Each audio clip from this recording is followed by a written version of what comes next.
Elon মাস্কের মতে আমাদের ভবিষ্যৎ পৃথিবীর অর্থনীতি সম্পূর্ণ ভিন্ন এক ভিত্তির উপর দাঁড়িয়ে আছে।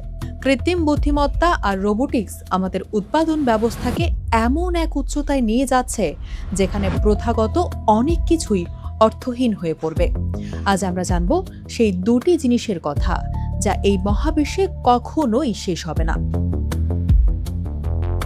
কৃত্রিম বুদ্ধিমত্তা এবং উন্নত রোবোটিক্স প্রযুক্তি এখন পৃথিবীর সব উৎপাদন ব্যবস্থার নিয়ন্ত্রণ নিজেদের হাতে তুলে নিচ্ছে।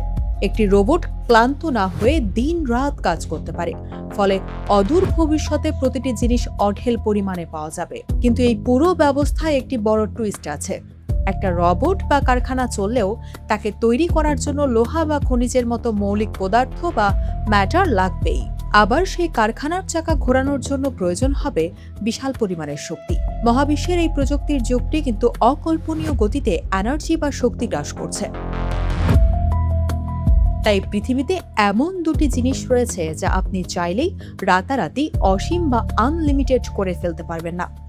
সেই দুটি জিনিস হলো পদার্থ বা ভর এবং শক্তি। এই পদার্থ এবং শক্তি হলো মহাবিশ্বের আদি ও আসল সত্য। এগুলোকে মানুষ সৃষ্টিও করতে পারে না, আবার ধ্বংসও করতে পারে না।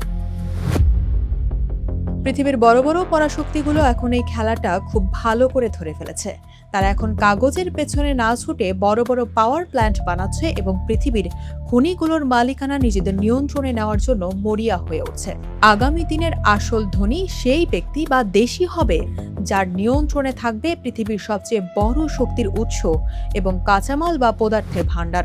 মহাবিশ্বের শক্তি এবং ভয়ের রাজত্ব ছিল, আছে এবং চিরকাল থাকবে। এটাই আধুনিক বিবর্তনের সবচেয়ে নীরব এবং অমোঘ নিয়ম।